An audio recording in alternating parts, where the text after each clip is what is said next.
Welcome to the Painter Marketing Mastermind Podcast, a show created to help painting company owners build a thriving painting business that does well over $1 million in annual revenue. I'm your host, Brandon Pierpont, founder of Painter Marketing Pros and creator of the popular PCA educational series, Learn, Do, Grow, Marketing for Painters. In each episode, I'll be sharing proven tips, strategies, and processes from leading experts in the industry on how they found success in their painting business. We will be interviewing owners of the most successful painting companies in North America and learning from their experiences. In this series, titled The Birth of a Giant, Brad Ellison of Ellison Painting will be discussing what it looks like to start a professionalized and profitable painting company from day one. It is a 4-part series. In this episode 1, we will be discussing Brad's decision to walk away from his previous partnership and the assets he found available to him. In episode 2, Brad will dive into what it looks like to launch a highly professionalized painting company from scratch. In episode 3, Brad will discuss how to effectively build systems and processes that create a roadmap for future success. And in the final episode, episode 4, Brad will elaborate on what it looks like to scale a painting company, both in terms of mindset and concrete steps. If you want to ask Brad questions related to anything in this podcast series, you can do so on our exclusive Painter Marketing Mastermind podcast forum on Facebook. Just search for Painter Marketing Mastermind podcast forum on Facebook and request to join the group. Or type in the URL facebook.com/groups/Painter Marketing Mastermind. Again, that URL is facebook.com/groups/Painter Marketing Mastermind. There you can ask Brad questions directly by tagging him with your question, so you can see how anything discussed here applies to your particular painting company. Brad is a return guest from season 2 of the Painter Marketing Mastermind podcast. Brad, thank you for agreeing to return to the show and conduct this series for us. Bro, I am so happy to be here. And I might have to remind you that wasn't I your very first guest ever? So don't talk to me about season 2. I was number 1, baby. Yeah, we're basically counting all the webinars that we conducted with the PCA as season 1. So season 2 was the first with the guests, and you were number 1 of season 2. Oh, there we go. Okay, great. Yeah, perfect. You were the OG, which was awesome because you were the original, and also kind of not awesome because the quality wasn't quite as good as we kind of got it dialed in those first few episodes. So it's good that you're back and we're doing a whole series with you. We're upgrading, baby. I'm here for it. We're upgrading. You bought a new computer for this. Only the best for you, Brando. You know, I've been interviewed by a number of people for their podcasts, and you're still one of my faves to talk to. I appreciate it, brother. Yeah, I'm excited for it. You're definitely in a unique situation, super unique. Do you want to just go ahead and kind of provide an overview here? Yeah. So, I mean, do you want me to talk about like just my background within the trade, or just kind of what I'm doing now? Let's start with kind of this whole series. So this 4-part series. What is this? What is it? The Birth of a Giant. What is this going to be about? I hope it's going to be informative for those who, like me, were working at one point for someone else and with someone else, and follow kind of the step-by-step process of me realizing that maybe I need to go out on my own, and had that opportunity all the way through launching and scaling a successful painting business. Nice. So it's someone who's working with someone, partnered with someone, involved in the painting company in some way, and basically starting from scratch. How do you accelerate and really succeed from? And obviously, it's applicable to a lot of people who have their own companies, but still want to look at someone like you. And we'll get into some of these metrics later. But you've had an impressive run in your first not even year to date. And how can someone kind of try to match or get closer to that speed? 100%. All right. Well, in this episode 1, we've called it "Breaking Up is Hard to Do." Let's get some of your background, how you got into the trade, and kind of, I guess, your partnership, what you were doing before this. So anyone that has listened to me on your shows, some of this is going to be repetitive, right? But I definitely think it's worth repeating now. So my background is in sales and marketing. I started my sales career when I was 24. I was selling life insurance for an agency locally here in Metro Detroit, Michigan. That was my first kind of foray into sales. I had started a window washing company my second year in college and had a little bit of entrepreneurial spirit in me. But this was my first career type position where I was making, what we would consider real money.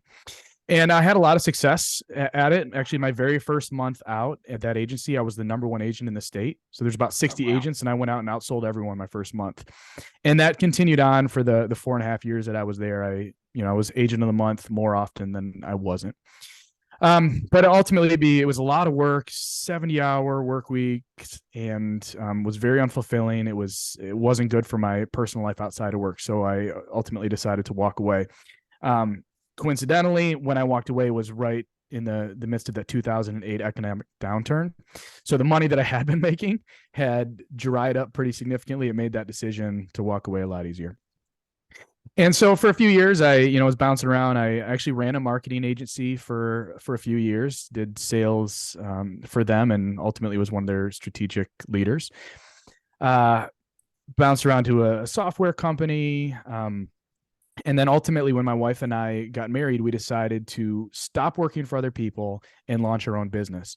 And the logical business for us was to get back into insurance because that's what I knew best. So we launched a health insurance agency about six years ago. Yeah, so right after we got married. Yeah, so a little over 6 years ago. And if you know anything about the insurance business, it's very seasonal. So you only sell insurance really during open enrollment, which is only 3 months a year. It was 3 months a year at the time.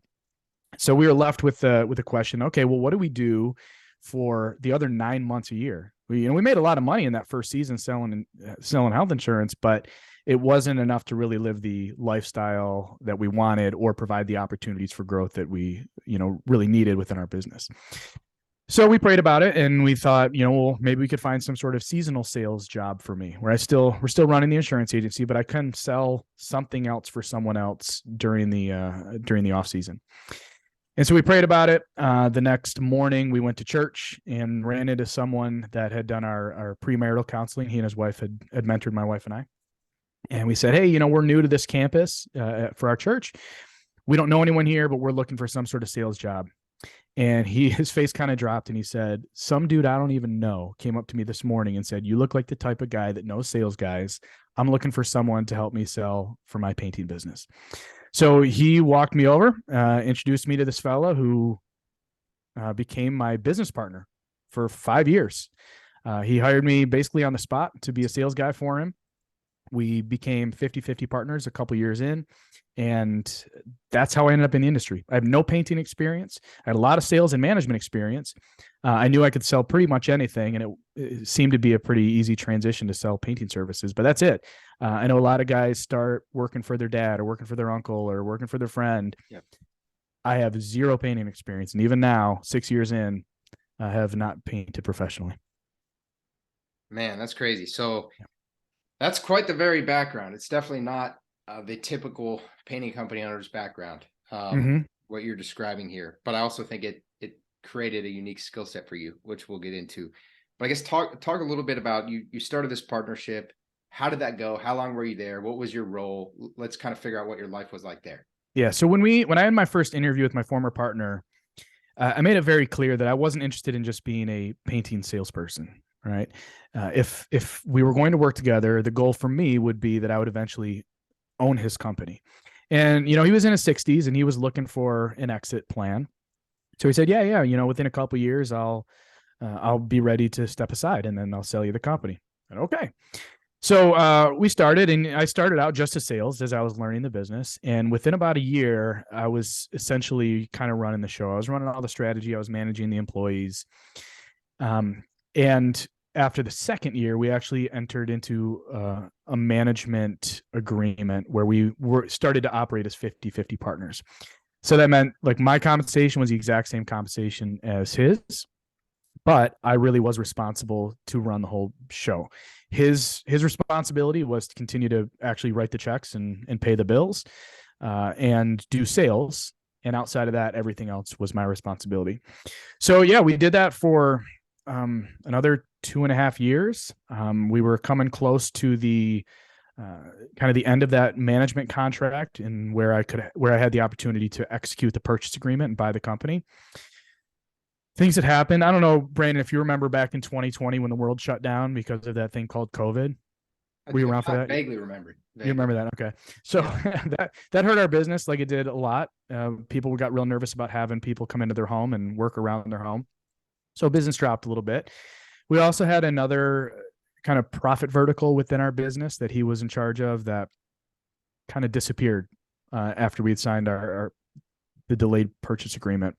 And so the value of the business was no longer what it was at the time that we agreed to buy it, right? So we tried to renegotiate, and still our goal to buy the company. That was still our plan, but things kind of fell apart. And ultimately, he said, it's either the original deal or it's no deal. And so we had to make the hard decision to say, okay, well, then it's no deal, and I'm going to be leaving. And that was that. It wasn't expected. It was, everything happened kind of very quickly. But I think that my wife and I, one of our strengths is being able to adapt and react in situations in a positive manner. And so we reacted, and now here we are. That was in March. And as we record this right now, it's November. So really, it's 8 months ago that I was running someone else's company. Yeah, man, that's insane. Yeah, I remember at Nick Slavic's Ask a Painter Live, went to retreat. This was something that you were struggling with and brought up and solicited a lot of feedback on. So I want to make sure that everyone listening understands it was not an easy decision for you. It was one of the most difficult. I mean, we loved and respected my partner and his wife so much, and we were so appreciative of the opportunities that they had given us. Not that we didn't create a lot of the opportunities ourselves, but I mean, he did build the business and he handed the reins over to me, and we really wanted them to feel honored in the whatever decision we came to, whether we were buying it or whether we were leaving. We wanted to honor them. And so it was very, very difficult. And you would know better than anyone because you were there, during those talks where I'm trying to figure out, should I move forward? If not, if I want to renegotiate, how do I present that to him so that he understands that I'm coming from a position of good faith and goodwill, but ultimately understanding that I had to make the best decision for me and my family. And when you said that there was another profit vertical that really went downhill, you're basically referring to another stream of income outside of just painting. Yes, a very profitable vertical. We had a siding vertical that was profitable, and that disappeared shortly after we signed our contract. And so that profit, $150,000 a year profit, just kind of disappeared. Yeah, that obviously affects valuation, right? Yeah, sure. So I want to, obviously some of this data is confidential, right? Not everything can be revealed here, but keeping that in mind, I would like to sort of discuss your thoughts on valuation disagreements and really how do you even go about valuing a painting company? So I think the most common method within our industry that I've uncovered and I've had this confirmed by some painter friends of ours. The easiest way is to simply take the net profit of a business and you have a multiplier. And the multiplier might change based on how old the business is, whether you have subcontractors or employees, whether you have, an office and real estate and everything else. But just for easy math, you could say a 3x multiplier is what we were using, which means that, if you have a $600,000 a year revenue business, and after paying yourself and paying your painters and your office staff and everything else, if you have a 15% net profit, that's $90,000. You multiply that by 3, and hypothetically, your company might be worth $270,000 if you tried to buy it. Now, the reality is, it's only worth what someone's willing to pay. And for smaller companies like that, if someone were to buy a $600,000 a year company, it may not be that valuable unless the founder stays on as the owner operator, right? Otherwise, someone's just buying a business and then stepping in, and now it's just a job, right? It might be a high paying job, a decent paying job, but there's going to be some people that will not buy a business unless it's totally sustainable without their direct involvement. And some people are looking for a business, like I was actually, where I could step in and run it and be the key person. Right. And so do you think, let's stick with the $600,000 example. Do you think that most painting company owners overvalue, undervalue, or have a pretty good idea of what the value of their company is? I mean, I would say most people overvalue their business, right? And that was the issue that we ran into with my partner, is that he had never had a valuation done. He hadn't really looked into what a company would be valued at. And so when I made my first offer, it was very, very different than what he was hoping for. and not even really what he's hoping for. He needed, there's a certain amount of money that he needed in order to retire. And that number was a lot higher than we would be willing to pay. So I would say some people, I would say most painting company owners probably overvalue. And then there's other people, other owners that have never even thought about whether they have an asset or not. Right. And there is something that they're building that has equity, that has value. And then it just disappears, and they miss out on the opportunity to, cash out a bit, maybe if they're ready to be done. Yeah, and I think that's really important. I think that, people get so attached to their businesses, they forget that, hey, you could actually, if you set the right systems up and do this the right way, you could actually sell this one day. Sure. Well, do you have any advice? And I don't want to go too deep into this, but do you have any advice for people listening who maybe do want to make their company sellable? What can they do? What makes a painting company more sellable? I kind of mentioned it already, right? It's having everything fully is it systemized or systematized? I think it's systematized. I hear both, and I don't want to be the guy that doesn't know. I think maybe you can actually say, I know systematized is correct. I'm almost positive. I think you can do both. I think whatever word is accurate, that's the one I'm using. Okay. Right. They need to do that. As far as systems around organizational systems, right? So do they have administrative staff that keeps things moving for lead intake and marketing outflow and everything in between? Do they have sales systems? Are their sales systems teachable and repeatable? Do they have painters? I mean, if it's just a dude and his brother that's painting, they could generate $600,000 a year in revenue. That'd be incredible if they did. But if it's just the two of them, does that company have any value?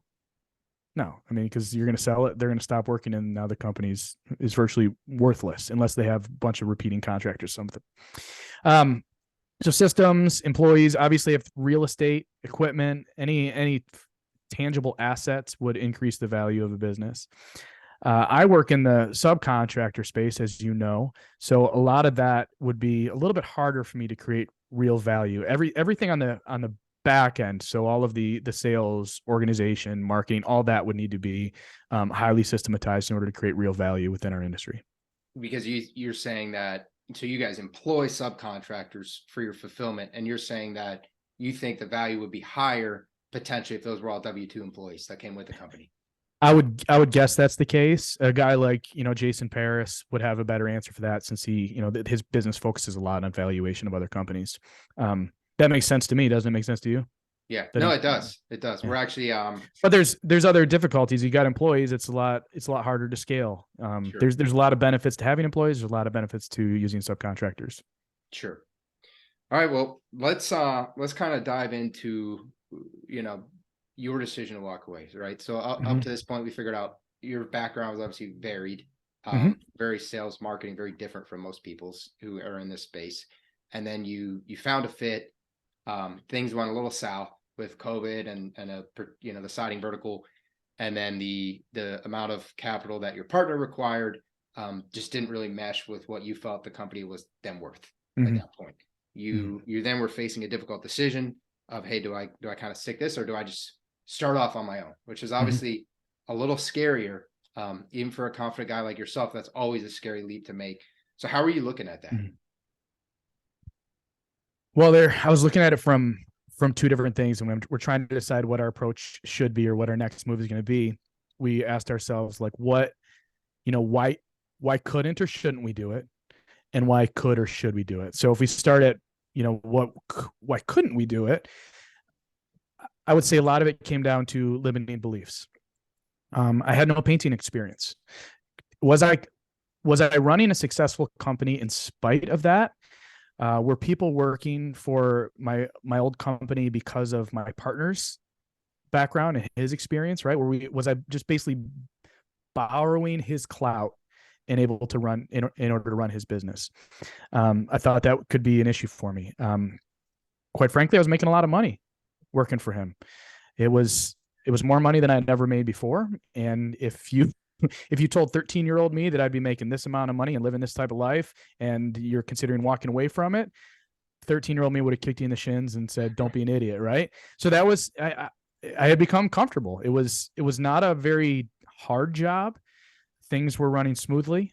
We had office staff to handle all the stuff that I didn't want. I was working like 20 to 25 hours a week, making really good income. So it was kind of a hurdle there. Like, am I willing to walk away from this in order to and risk it all for something else? And then along those same lines, it was how long might it take me to actually make some money? We had been saving up some money, right? Was I going to burn through all of my savings and maybe even have to cash in some retirement accounts in order to survive while I launch a company? These are all things that were like pretty terrifying to me. And I am not risk averse. Wait, am I risk averse?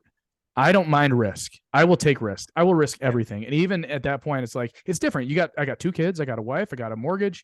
We have long-term plans and hopes for our family. And those were all the things that were like, maybe I just suck it up and maybe I just overpay for this business just to stay a little more comfortable.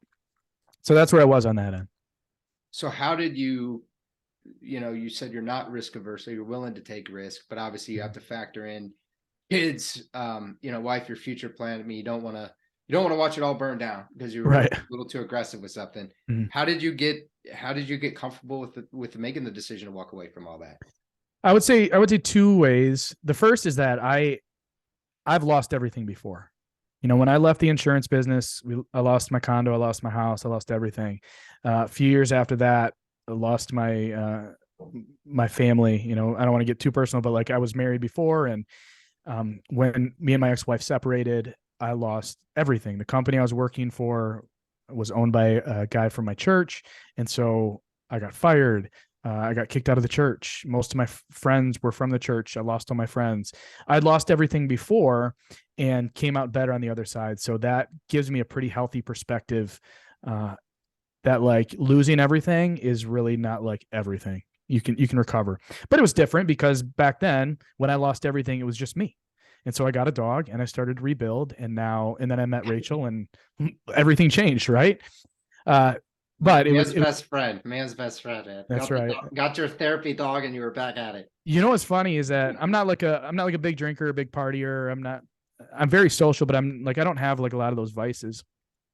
For me, it was, I knew when I was living by myself that if I didn't have some reason to come home at the end of the day, I was going to like go waste all my money getting dinner every night and like just going to spend money doing other stuff. And I didn't have a bunch of money to waste. So it was actually like, hey, I should get a dog so that I have a accountability partner. Yeah, for real. That's what it was. It was a cheap and fun accountability partner. So that was the first thing, is that I have lost everything. I wasn't too scared of losing everything again. But the second thing that really empowered me was Rachel, was my wife. She is such a great partner, not only in our marriage, but in our family and in our business.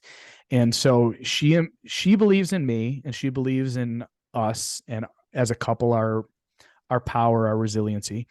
And so she was like, listen, babe, if this is the right move, then let's just do it. Let's jump and let's have a plan. Right. And she wants to know the plan before I, pull the trigger on something like that. But I had a plan, and we said, all right, we're just going to jump, and we did it.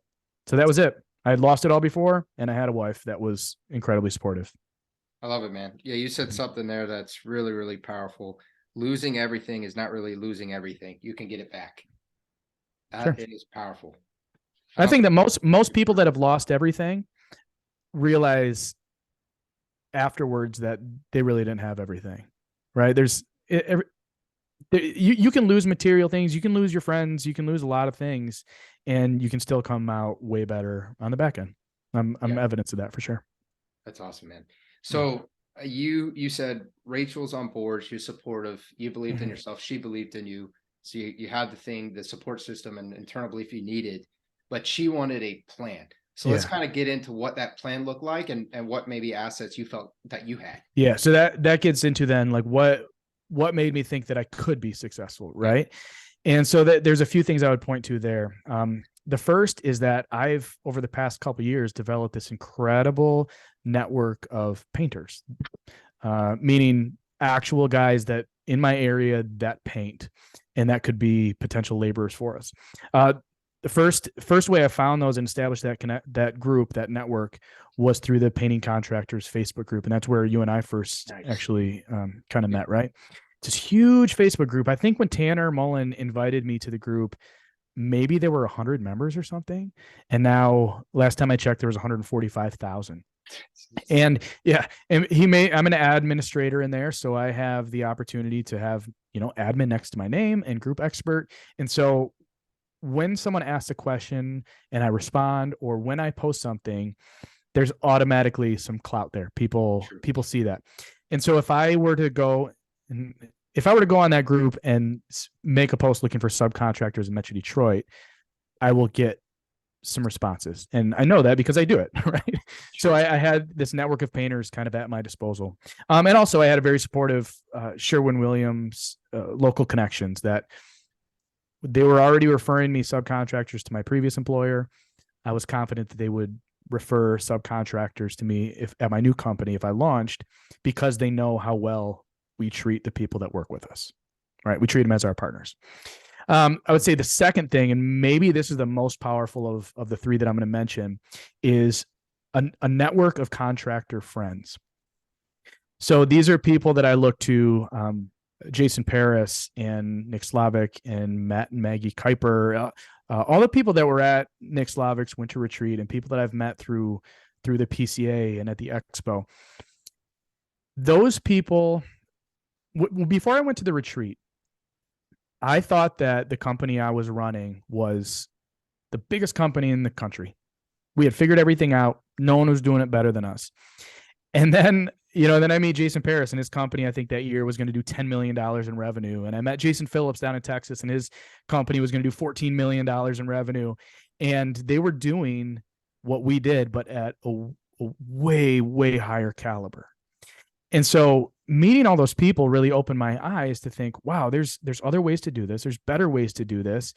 And turns out all these people that I've mentioned happen to be the most generous people that I've ever met, because they've given me all of not only their ideas, but literally their marketing collateral. When I launched Ellison Painting, I didn't have any before or after pictures because we had never painted a house, and I wasn't going to take pictures from my previous company, right? Because that's their stuff.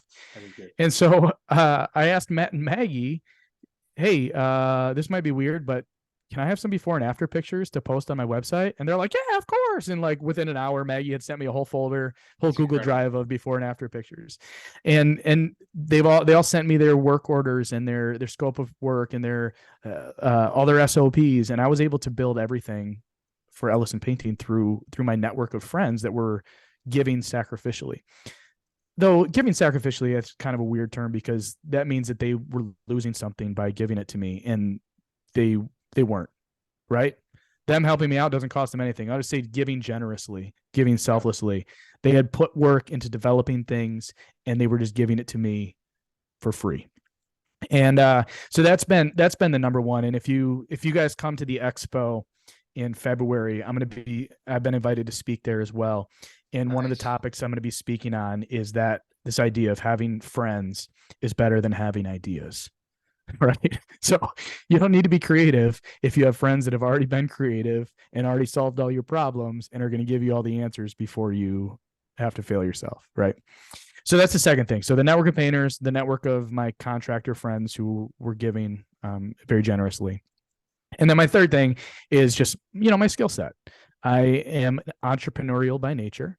I am very good at responding to issues, but along the same lines, I'm very good at expecting what issues might be so that we can avoid them to begin with. So my sales skills, my marketing skills, organizational strategy, I think, is a strength of mine. I think my skill set is very suited to starting a business.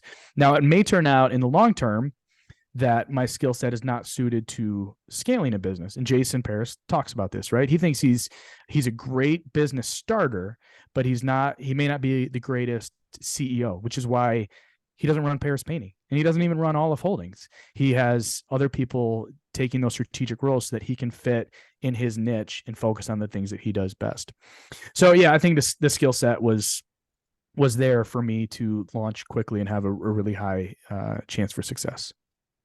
Yeah. So I just want to recap that. That was a lot. So as you were, no, it's great, man. I just want to make sure we summarize it.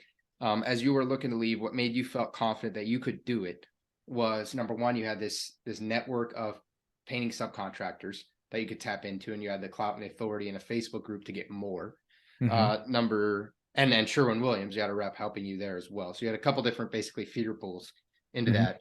Number two, you had a network of contractor friends in the industry that were farther ahead than you, who had already built a lot of these processes and SOPs and were willing to help you essentially and almost coach you for free.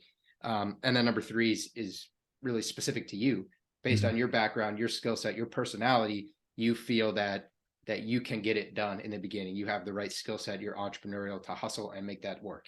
Yeah. And let me add a fourth one, but with a little bit of a caveat. I think you can do what I've done and what I'm doing with either time or money or some combination of both. I am admittedly very, very, very fortunate that Rachel and I had been saving money, because I think that I launched my company with far more to invest than almost any other painting company in the history of the U.S. Right? I mean, I'll just tell you, we had about $200,000 cash ready to go. Yeah. Most painters won't ever save $200,000, and we had saved it up before we launched. So that allowed me to dive in and, and we'll probably talk about this in the next episode, but I had the money saved up to spend on marketing and pay employees and live off of savings for a while so that I could continue to invest more money into the business as we grew. And so you can do what I'm doing without the money, but that definitely gave me a lot more confidence. I'm looking at the numbers. I'm like, okay, say we have $200,000. Say I blow $100,000 in 6 months, and for some reason, Ellison Painting is crashing and burning. Okay, I walk away. We still have $100,000 in the bank, and Rachel and I can try to find other jobs. But we also have our health insurance business that is highly profitable as well. So it's like even if we failed miserably, failed spectacularly, we would have been fine. Yeah. So having the money gave us a little confidence, but as we've already mentioned a couple of times, even if I didn't have the money, I just wasted 6 months of my time. You can start over doing something else and you can survive. Yeah. Well, you wasted 6 months and you also walked away from what most people would say is a really sweet situation. We won't have to work much and making a lot of money. But I super, super appreciate you laying that out there, right? Because so often people come on a podcast or give speeches or whatever, and it will be this, they don't always lay everything out in terms of their advantages or they had certain things. And I know even for myself, I've been frustrated at times listening. And I'm like, well, how did they do this? Or why weren't they afraid of that? Or, well, I can't hire a whole sales team. And you just saying that right there is just so helpful, right? For people listening to know that. Well, I've said it countless times, is that no one has started a painting company with more advantages than I had. Yeah. Right. Well, you laying them out though is huge. Sure. Huge. But I want to ask you, so let's kind of go through 1 to 4 here, right? I think number 2, in terms of having a network of contractor friends, I think that's probably the easiest to fix for anyone, right? Plug into the PCA network. What do you think about number 2? Let's start with that one. Is it the easiest? I think it's the easiest for people like me, and it's easiest for people like you. I think that that's just because we're really good looking, or well, you're really good looking. I'm basically a 5'7" troll. You're a CrossFit god, man. Yeah, whatever. I guess what I mean by that is I never viewed anyone within the painting industry as a competitor. And there is a mindset within our industry that if someone were to give away their quote unquote secrets, which by the way, none of us really have any real trade secrets. We're all doing the same thing, just a little bit differently. You give away those secrets and it's going to cost you, or it's going to help someone at your expense. And what I've seen and what I'm seeing on a daily basis is that it's simply not true. I have a guy named Nick Kelly. You might know him as Nick Joe online. He owns a company called Elite Pro, and they're like literally he lives 10 minutes away from me, right? We operate in the same cities, but we talk all the time. And when I needed before and after pictures of interior jobs for this season for our marketing, and I didn't have any, he sent me some. Yeah, right? it's incredible. Literally, we are targeting the exact same people, but it doesn't matter because he's growing, I'm growing, we're helping each other. It's brilliant. So I think that to answer your question, it should be easy. It should be, the resources are there, whether it be through the PCA, through these various Facebook groups. The people that have the most and the most valuable knowledge within our industry also appear to be the ones that most freely give that information away for free. Yep. So establishing that network, they may not establish these close friendships like Rachel and I have. Like, I want to move to Nashville so Matt and Maggie can be best friends with me and Rachel, right?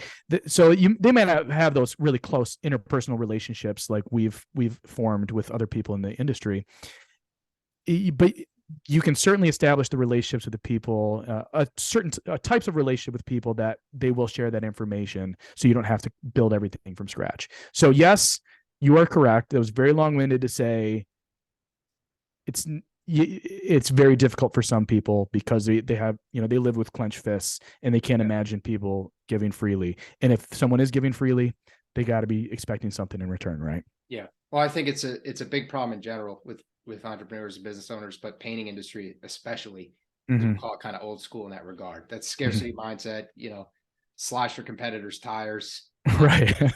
Abundance oriented, collaborative mindset. Yeah. Yeah. So that's an important point. Number one. So the subcontractors, they don't already have all these connections. Maybe they're a little smaller than you, that they're not an admin in this Facebook group. What can they do to improve their odds there? Well, number one is hopefully they have a solid relationship with their Sherwin-Williams rep. And if they've proven themselves to be reliable, professional, and high integrity, there's no reason why their Sherwin rep or their local store managers wouldn't want to refer potential subcontractors to them. And the benefit to that is, if I find a potential crew on Facebook, I don't know anything about them, right? All I know is that they're looking for work. They responded to my post or I responded to theirs. There's no connection already. They might be good. They might be terrible. Who knows? But my Sherwin-Williams rep, shout out to Brandon, he screens that out for me. He's only going to refer crews to me that he thinks will be able to meet my standards of professionalism and quality. So that's the one thing. Outside of that, within that painting contractors Facebook group, there are always people looking for work. There are always people saying, hey, does anyone have any work in this local area, that local area? And when someone posts, hey, I'm looking for subcontractors in this local area, that local area, people always respond. There's always opportunities in there. When that opportunity presents itself, you have to be ready to respond quickly, right? So you got to be monitoring for those opportunities.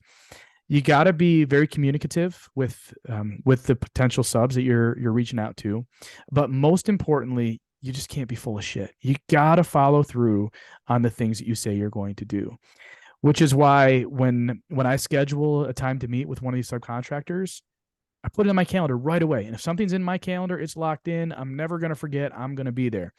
I'm not going to waste their time, chit-chatting when they probably left a job site to come visit me for 30 minutes to meet about potentially working together. I'm not wasting their time. I'm giving them the vital information that they need. I'm getting the information I need to decide whether I want to move forward and give them the opportunity to decide whether they want to move forward. And then probably the most important step is once you decide, what, this guy seems legit, I want to give him a shot on one of my jobs. That first experience has to be a home run for the subcontractor crew, meaning it has to be profitable. You cannot give them a job that they're going to be making $15 an hour on. It needs to be home run. They have to make money, and you have to pay them right away. If you bone it, if that first opportunity to impress that subcontractor crew goes poorly in some regard, the scheduling is bad, the pay is low, the pay is slow, whatever it is, if you drop the ball, now you've become every other contractor that they've ever worked with, right? Yeah. You have one opportunity to establish a first impression, and if you blow it, they're done.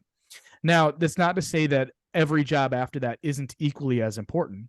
We continually love on these guys. We make sure that they are making more money than they would make working on their own. We make sure they're paid on time every single time. But that that first impression lasts a long time. And so I want to establish my credibility with them and my reliability with them right away. So look for the opportunities. And I know that the guys like Skylar Stewart have had a lot of success finding subcontractors through Craigslist. And guess what? Skylar sent me all of his Craigslist ad copy so that when I'm ready to post on Craigslist towards the end of the winter, I'm just going to basically copy what he said in Pittsburgh and post it here in Detroit. There's a lot of avenues to try to find those subcontractors. But I guess the last thing to add here is that subcontractors are only going to work with you if you can afford to actually pay them well. And if you're the lowest estimate on when you make your sales, there's not going to be any margin for that there for you to make any money and also get a subcontractor to do it. I price my jobs quite high. I sell the experience, not the quality of our jobs. I sell on the professionalism and the customer service. And as a result, I can charge more for a job than most companies can, which then also means I can pay my subs more than they would make anywhere else. So, why would they leave? If they're making more money with me, they're getting paid right away, I'm keeping them busy and making their lives easy, then they're going to continue to work for me.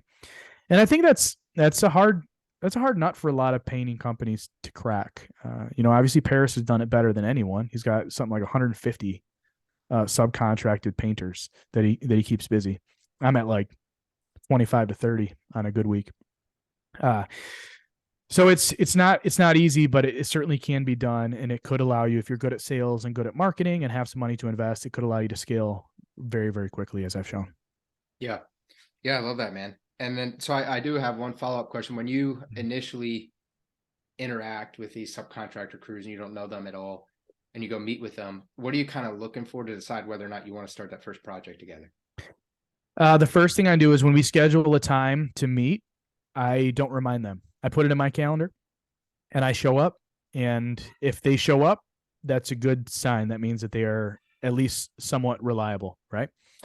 Outside of that, a lot of guys like to show me before and after pictures of jobs they've done, which is totally meaningless to me.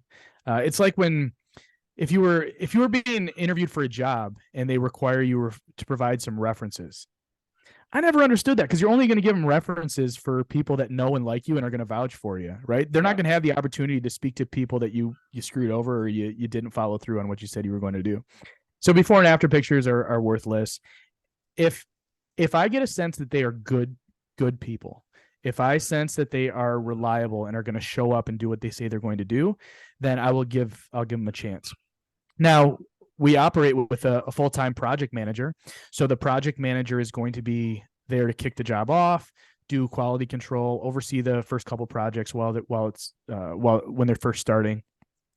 So we are managing some of that, a lot of that when we kick it off. But if a guy just seems like he's reliable, and I'm willing to give him a shot, and we can tell right away whether they're going to be a good fit or not. If their quality is really, really bad, then I'll say, hey, listen, man, I don't know this is going to be the right fit for us. Or if they don't show up for the first day of work, that's a no-brainer for me. They're done. Sure.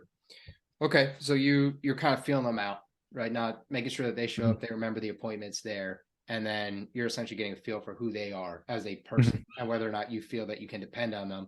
And then you still have some sort of quality control in place there, because you have a project manager that's largely going to manage them and make sure things are running smoothly. And you probably have, if things aren't running smoothly, you're going to sub in another crew and get that taken care of. Right. Exactly. Okay, perfect. Now on to number 3. So that was number 1, developing the network of painters, in this case, subcontractors. Number 2, your network of contractor friends, and really just getting out of your own way, networking within the industry, joining the PCA, and being willing to collaborate. Number 3, this might be the toughest, because this is really about you, right? And so if other people aren't like this, how do they get around that? That entrepreneurial, being good at sales and marketing, being organized, holding people accountable. How do people learn that, or how do people accomplish that? Well, you can learn it, or you can farm it out. There's some guys that own painting companies that are phenomenal painters, and maybe they're phenomenal project managers. They might be an ideal operations manager, something like that, but they don't have sales skills. Okay, well then find someone who does and pay that person to be your salesperson.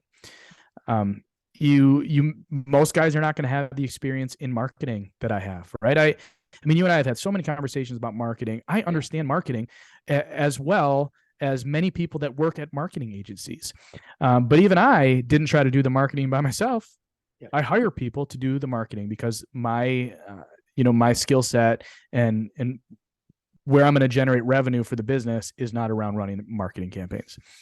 So there are some people like myself that could launch a company on their own or scale a company on their own.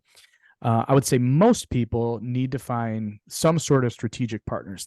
That might be an actual official partnership within their business, or it might be just hiring employees to do some tasks for you.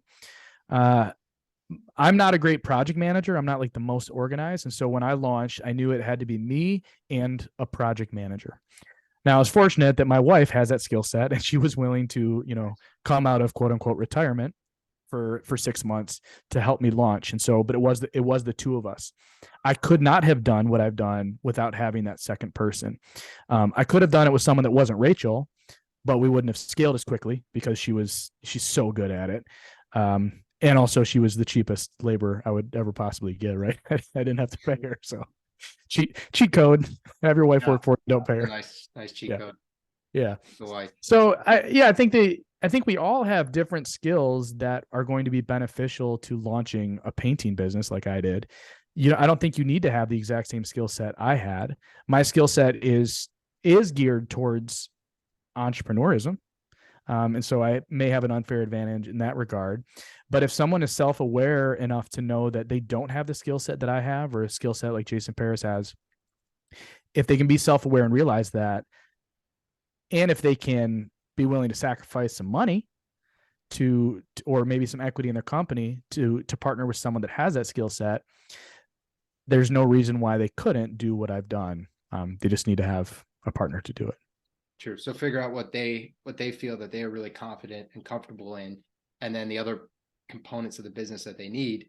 Either officially partner with someone in terms of giving them a portion of the company, hire them as an employee, or outsource it to an external marketing agency or something like that essentially right. And to be clear, I said I could have launched the company with someone that wasn't Rachel. Rachel could have launched the company with someone that wasn't me. All she would do is find someone that is good at sales and likes sales and wants to manage the marketing strategy, and likes recruiting subcontractors, right? And then she can handle all of the back end, all the organizational stuff, and then basically just someone to go out and do the estimates and find crews. Yeah, man, that's a great point. All right, so that was number 3, the entrepreneurial skill set that you brought in, and you didn't even bring it all in. You found a way to fill those gaps that you have there. But you're also self-aware to know and what the company needed and the gaps that needed to be filled. I find a lot of painting company owners, they kind of think they can do it all or want to do it all, but you need to know where you're not doing it well, because you might be shooting yourself in the foot. 100%. Stagnant. Number 4, you had said, and I don't know whether this is going to expand on what we just said, or it might just be essentially the same thing, but we said time or money investing into the business. What did you mean by that? Well, we all have time, right? If this is your full-time gig and you're trying to launch a business, then you have time. That time can be spent though on delivering door hangers, or the money can be spent to hire someone to deliver door hangers. Your time can be spent in developing and implementing marketing strategy, or your time can be spent to hire someone to do that for you. But here's the real deal, Brandon. When we had, as I mentioned, we had about $200,000 cash to launch. Even so, my wife and I are like, oh, is this going to be enough? Are we going to need more than this for our first year? So we talked to my father-in-law and said, hey, I think we're going to have enough money, but if we don't, could you help us out? And he's like, yeah, of course. If you guys are in a pinch, I can help. He won't let you be homeless. Yeah, right. Exactly. Yeah. So that made us feel more confident. Well, the reality is we launched and we put $80,000 in our business bank account, and we dipped to about 60,000 before we rebounded, and it's been climbing steadily ever since. So I could have launched Ellison Painting, not with $200,000, but I could have launched it with $20,000 and still gotten the exact same return and seen the exact same growth, because I didn't use $200,000 to launch it. Yeah. Right. I had it. I used $20,000. Yeah. So the amount of money that's needed to launch and scale like we've done is actually not that substantial. And that's not to be dismissive. I know that $20,000 to a lot of people, especially within our industry, is a lot of money. And if they had an extra $20,000, maybe they'd be able to breathe and relax and think about scaling. Sure. But $20,000, Brandon, also is not that hard to come by. If you have a viable business model and a viable business idea, if any painter that's working by himself, or maybe he's got him and a helper, and they're thinking about scaling, if they were to reach out to me or Jason or Nick or Kuipers or whoever, or you or any other marketing guru, and said, "Hey, can you help me come up with a plan to scale my business so that I can present it to someone that might want to invest in the business to help me grow?" I don't think it'd be hard to find someone to invest $20,000, especially when they see the types of numbers that companies like mine have done in their first 6 months. Yeah. Right? I mean, there's a lot of profit to be made, and it's not that hard to find $20,000 if we're being real. Again, I don't want to be dismissive. I don't want it to sound like I'm some rich snob, because I'm not rich, but $20,000 is not that much money. Yeah, and that's one of the interesting things I think kind of antiquated things about the painting industry is the more forward thinking. Obviously, Painter Marketing Pros works with the more forward thinking and ambitious painting companies out there. Mm-hmm. There's this sort of hindrance or mindset block that a lot of companies have in terms of investing into their company, whether that be through employees, partnerships, marketing, you name it. And they'll have these goals of, hey, I want to get to several million, 5 million, 10 million. Mm-hmm. But then it's like the amount of money, the capital and required to get there, relatively speaking, is small, but there's just this mental barrier where I think people aren't really used to investing into painting businesses, kind of not treating it like a business. You are 100% correct. But what's weird about that is they're seeing guys. We see these guys everywhere. They're friends of ours. We know them. We can see multimillionaires within the painting industry. So for that to be like a foreign concept, or for someone to look at what I've done or what some of our friends have done, other people across the country have done, and say, that's not possible. You can't do that. You can't do that where I live. You can't do that, in my market or whatever. It's weird that they could see all of this evidence that is not only possible, but it's happening time and time and time again. And it's easy to see. The evidence is right there. Yeah. And so just to give you an idea, so we launched, my first sale was April 22nd of this year. And our goal was to do $1 million in sales within our first 12 months. Yeah. Right before our 6-month anniversary, we broke the $1 million revenue. And right now, I think Brad, hold on. So you sold over $1 million in your first 6 months as a company. That's correct. And so I think right now I'm pulling up Chip Jobs right now to see what my year to date is. We're entering slow season, so my sales are going to slow down through the end of the year. I am at $1,175,000 in sales since April 22nd. And today, so that's 7 months. 7 months tomorrow. 7 months. Wow. Yeah. That is what is possible. And you started with 200,000. You had that sort of security blanket, we'll say, but you used 20,000. Used $20,000 and just invested my time and convinced my wife to come work with me for 6 months. Oh, and the free labor. Yes. Yeah. But again, most importantly, I had all my friends as resources. Man, I cannot stress the importance of that enough. Yeah. You don't need to reinvent the wheel, right? It's already been invented. Just borrow, stand on the shoulders of giants, borrow from people who have come before you. Yep. Because they also borrowed. That's the thing. And that's what people don't really understand. Right. Like Jason Parrish, Jason Phillips, they've come up with things, but a lot of those things are because they learned from people before them. We're all borrowing and growing from each There other. are some people within our industry that are doing new and exciting things. Zach Kenny out of I think he's in Boston, right? He does really, really high-end finishes, like mirror finishes. That's new and that's exciting. Who's going to be Zach Kenny?